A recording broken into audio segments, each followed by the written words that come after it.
Welcome back the vision classes bye Ajay sir में आप सभी का एक बार फिर से स्वागत है। और आज हम लोग भूगोल की एक ऐसे टॉपिक पर चर्चा करेंगे जहां से सभी एग्जामों में कभी न कभी कहीं न कहीं प्रश्न आया हुआ है। तो उस प्रश्न को दृष्टि में रखते हुए हम आज लोग चर्चा करेंगे किस पर, तो महासागर पर। पृथ्वी के ऊपर महासागर के निर्माण, इसकी उत्पत्ति, इसमें चलने वाली जलधाराएं, इसमें स्थित द्वीप, इस सारे से कहीं ना कहीं प्रश्न आते रहते हैं। तो उन सारी चीजों को देखकर हम लोग आज चर्चा करेंगे महासागर पर। तो आइए बने रहें हमारे साथ वीडियो के अंत तक। सबसे पहले हम जान लेते हैं कि जो महासागर की उत्पत्ति होती है तो यह कैसे उत्पत्ति होती है।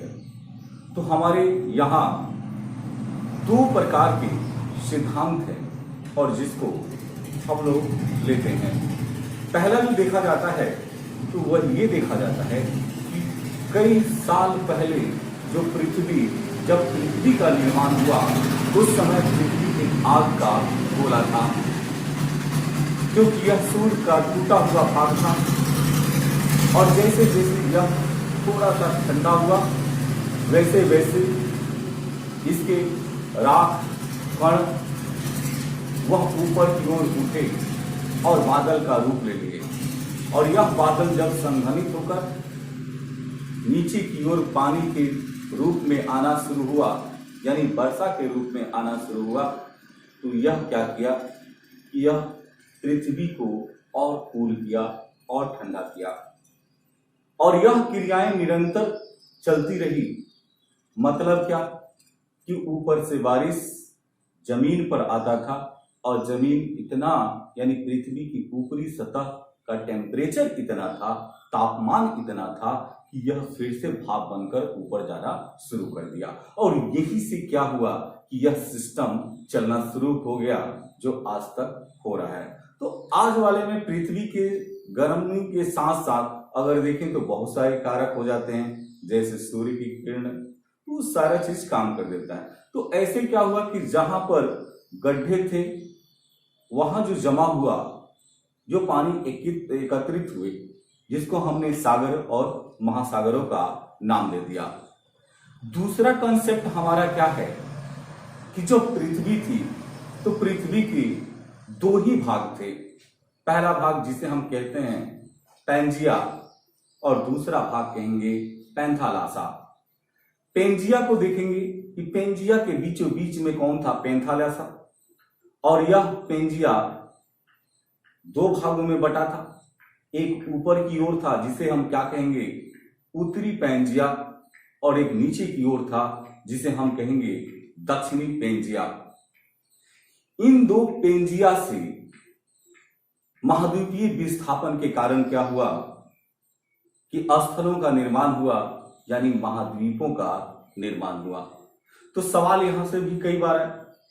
इसके बाद देखिएगा कि जो पैंथालासा है, और ये पैंथालासा कोई और नहीं है बल्कि वही टेथिस सागर है जिसको हम लोग बार बार पढ़ते हैं कि हिमालय आज जहां है वहां पर पहले कौन सा सागर था, तो हम लोग कहते हैं कि टेथिस महासागर था।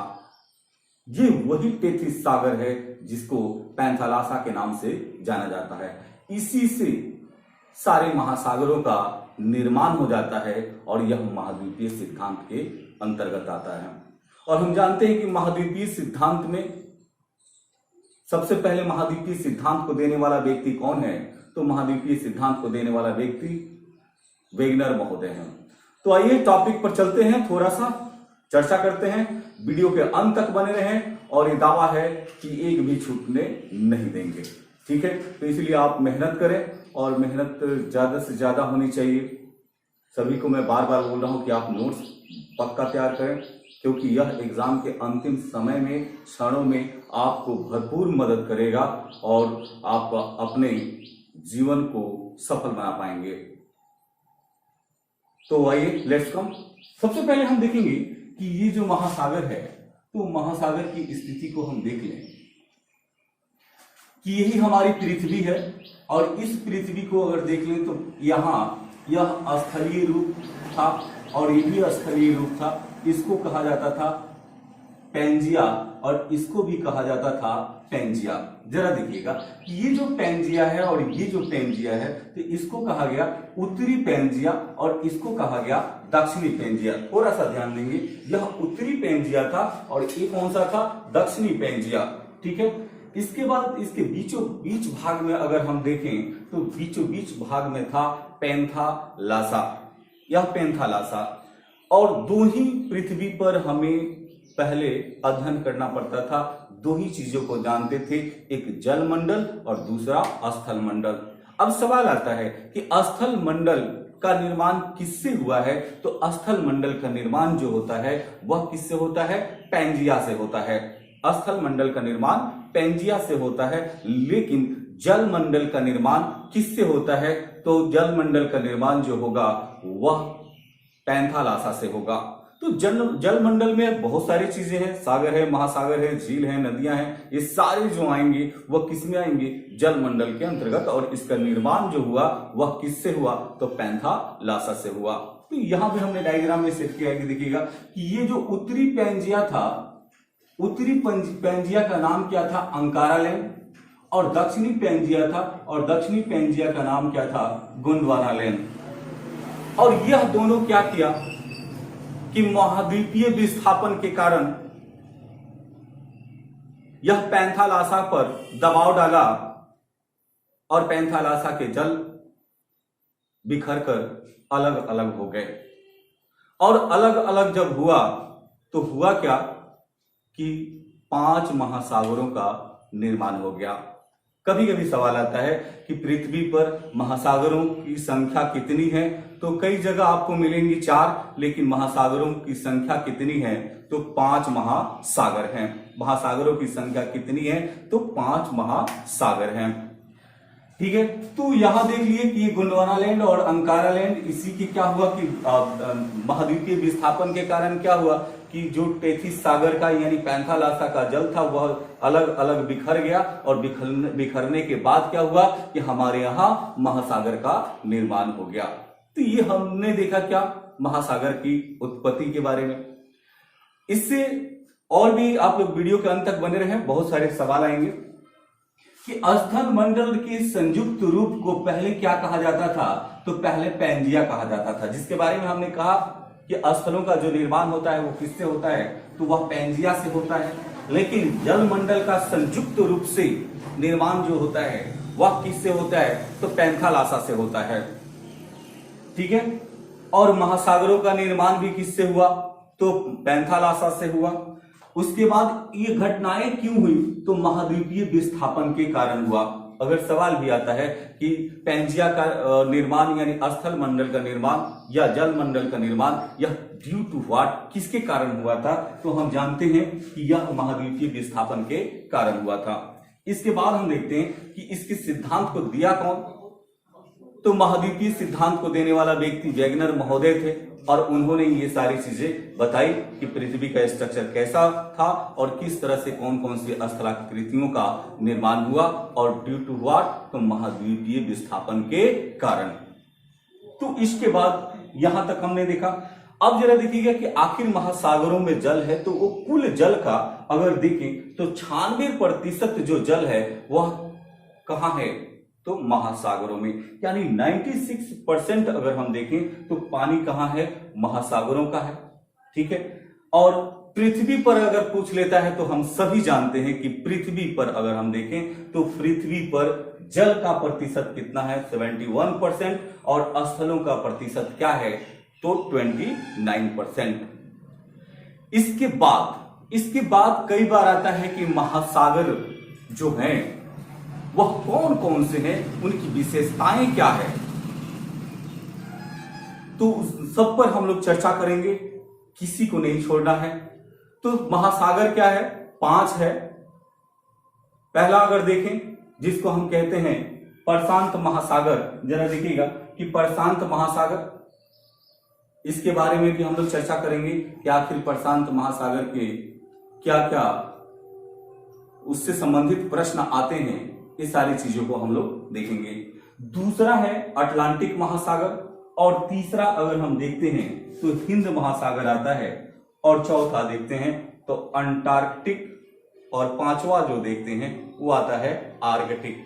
जरा देखिएगा कि 5 महासागर है हमारा। पहला है प्रशांत महासागर, अटलांटिक महासागर, हिंद महासागर, अंटार्कटिक और आर्कटिक। तो सवाल भी आएगा कि सबसे बड़ा महासागर कौन सा है, तो प्रशांत महासागर। हिंद महासागर का क्रम क्या है, तो हिंद महासागर का क्रम कितनी है, तो तीसरा है। तो कभी कभी क्रम सजाने के लिए भी आ जाएगा, कभी कभी क्रम से वो पूछ भी लेगा कि बताएं कितने क्रम पर है, तो ये भी जवाब हमें देना होगा। इसके बाद अगर देखेंगे कि आखिर इस 5 महासागरों का अध्ययन हम लोग करेंगे, डिटेल से करेंगे, बढ़िया से करेंगे, ढंग से करेंगे। अब जरा देखिएगा कि महासागरों की जो रचनाएं होती है, यहां से सवाल आया। तो महासागरों की जो रचनाएं होगी, तो सबसे पहले जो महासागर होंगे, बिल्कुल जो स्थलाकृतियां होगी, उनकी जो रचनाएं होंगी वह हमारे स्थल मंडल के ही समान होता है। जैसे हमारे यहाँ स्थलों पर होता है, वैसे ही रचना कहाँ होगी, तो महासागरों में भी होगी और सागरों में भी होगी। ठीक है, तो देख लेते हैं थोड़ा सा, क्योंकि यहां से सवाल कई बार बना।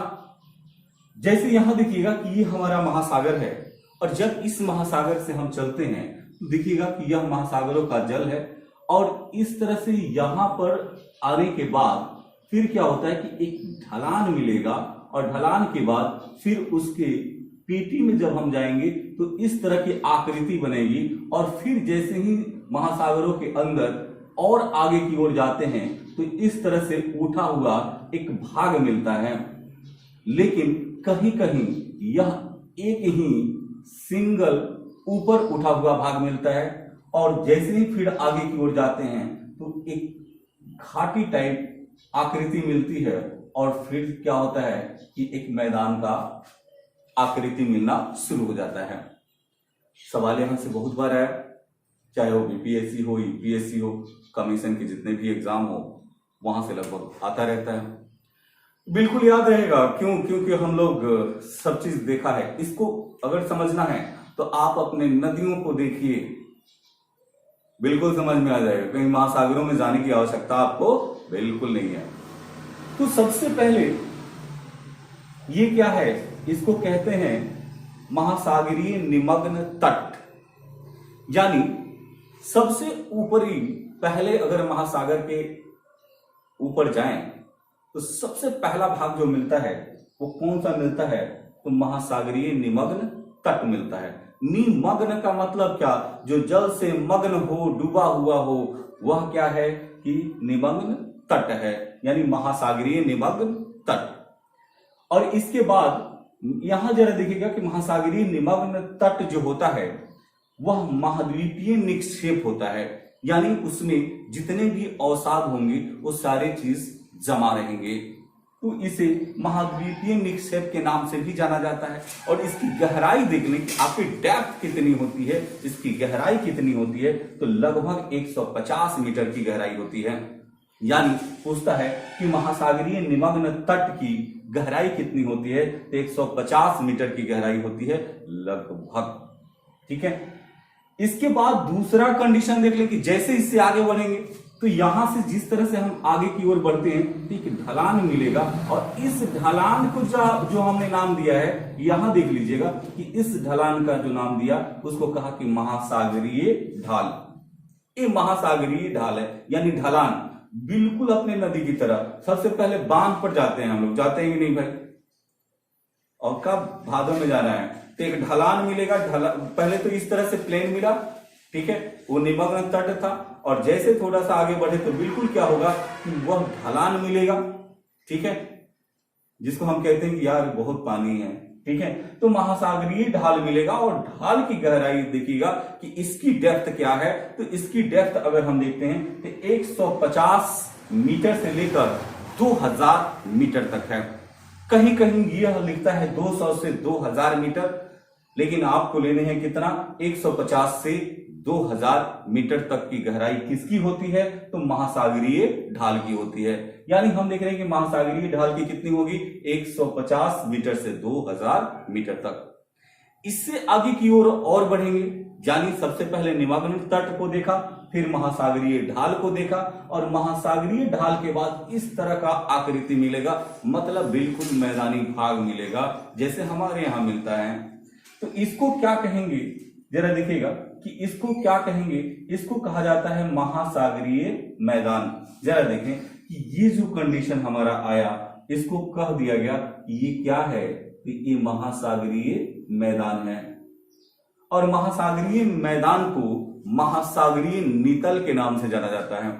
कई बार सवाल आया कि समुद्र में या महासागरों में सबसे नीचे की पेटी जो समतल पाई जाती है उसे क्या कहते हैं? तो उसे महासागरीय नितल कहा जाता है, यानी इसको महासागरीय मैदान कहा जाता है। इससे जैसे ही आगे की ओर बढ़ेंगे तो महासागरीय मैदान के बाद स्थिति क्या होगी कि यहां से इस तरह का कुछ उठा हुआ श्रृंखलाएं मिलेगी, और इस श्रृंखला को जरा देखिएगा कि क्या कहते हैं? तो कटक कहा जाता है, रिज कहा जाता है। यहां से भी बहुत सवाल आए।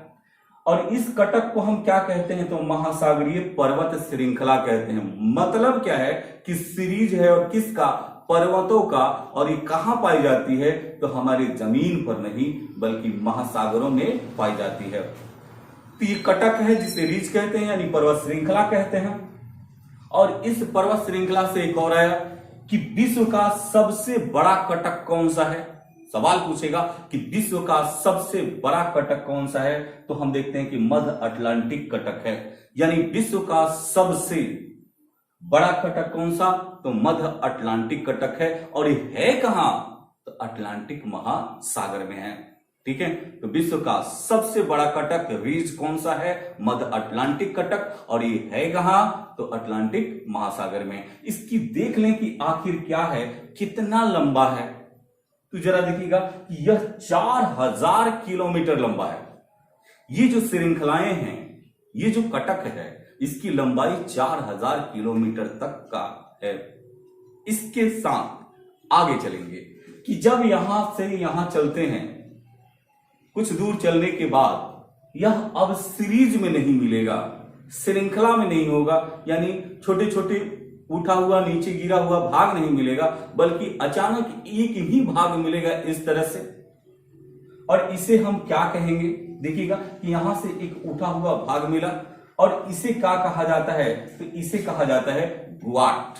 इसे कहते हैं, जरा यहां ध्यान दें कि इसे गुआट कहते हैं, यानी सिंगल जो पर्वत होगा उसे हम गुआट कहेंगे। और इसे क्या कहा जाता है? इसे एकाकी पर्वत कहते हैं। एकाकी पर्वत का मतलब सिंगल, सिंगल का मतलब है एक ही पर्वत। तो इसे एकाकी पर्वत भी कहा जाता है, और कभी कभी समुद्री पर्वत भी कहा जाता है। तो सवाल आया कि समुद्री पर्वत किस रचना को कही जाती है, किस निर्माण को कहा जाता है? तो गुआट को कहा जाता है।